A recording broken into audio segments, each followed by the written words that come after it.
talked a lot before the election about what was going to happen with real estate after the election was over. And, we were clear in that, the president's policies aren't going to have an impact for quite a bit of time on real estate, but it's more of the emotional impact on the economic markets, interest rates, and then people.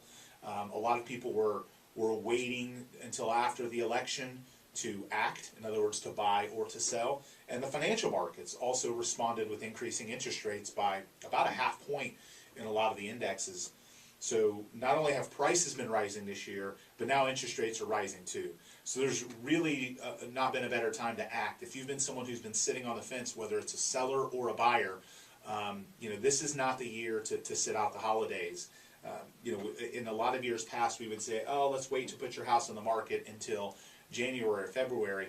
Because of all the factors in this year's economic climate and the election, we're actually encouraging people to put their home on the market instead of waiting, because interest rates are going to go up, which is going to hurt affordability. That hurts both buyers and sellers. It shrinks the buyer pool for sellers, and for buyers, it reduces the amount of money they can afford for a home.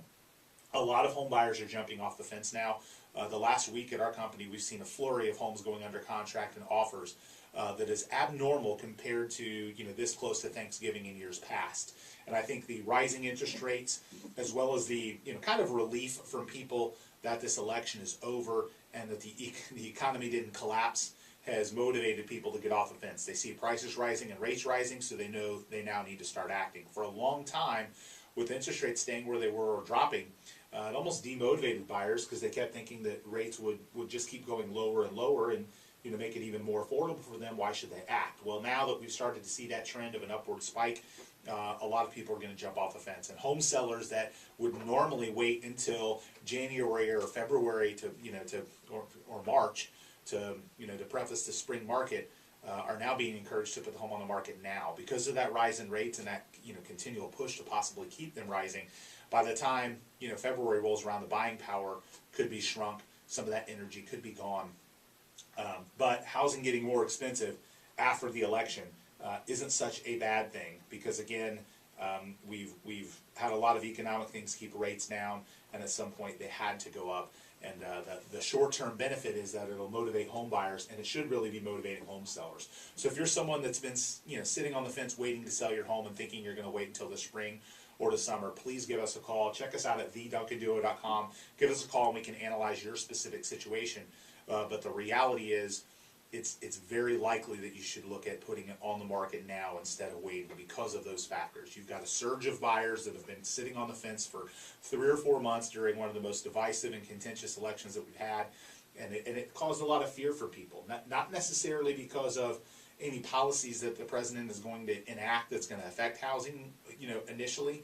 Any policies that are going to happen, from a real estate perspective, take a long time to trickle down to any kind of changes in price. More of the emotional overhang of things, because buying and selling a home is very emotional for people. It's something they struggle with. So a lot of people were sitting on the fence, and normally, in normal years, we would recommend people waiting. This is not a year that we're going to recommend people waiting because of all of those factors. Again, you've got buyers that are jumping back out in the street looking for inventory, and historically sellers not putting their home on the market during this time because they think there's a drastic slowdown. And interestingly enough, Tampa Bay is full of people from up north, and when you have the weather challenges with the snow and the rain, a lot of people are preconditioned to believe that there's this huge drop-off during the holidays. Unfortunately, because of the beautiful weather here, we don't normally have as big of a drop-off. We do see a little bit of one, but this is a year where I think we're not going to see as much of one because of those factors. Buyers jumping off the fence, sellers wanting to take advantage of the opportunity before rates go higher and it gets more unaffordable, shrinking their buyer pool. And then, of course, our weather that tends to keep our market a little bit more balanced than other markets. Generally, January and February are slow. December's usually a good month. A lot of people want to get in by the homestead exemption, and I think that's one additional thing to think about if you're out there looking to purchase right now or thinking about putting your home on the market. Because of the influx of buyers post-election, the fear of rates rising, you also have a lot of people that are motivated because they know prices have been rising to close by the end of the year.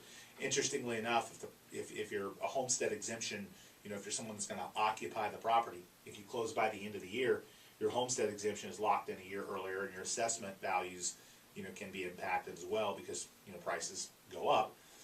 Ultimately, that ends up, you know, impacting your monthly payment and your annual costs. So a lot of people like to close in December because of that benefit. So you've got a lot of things working in a direction that's much different than real estate markets of the past when it comes to the end of the year. So when you look at affordability and rates and all those things, this is definitely not the year to wait. And it's not the year to wait for buyers or sellers. If you're a buyer, the rates are just going to keep going up. You know, if you're negotiating or if you're looking at a house and you're a few $1,000s off, you know, you're going to lose that in interest rate increase if you waste your time and mess around too much. So, again, you're listening to the Duncan Real Estate Show here on 970 WFLA.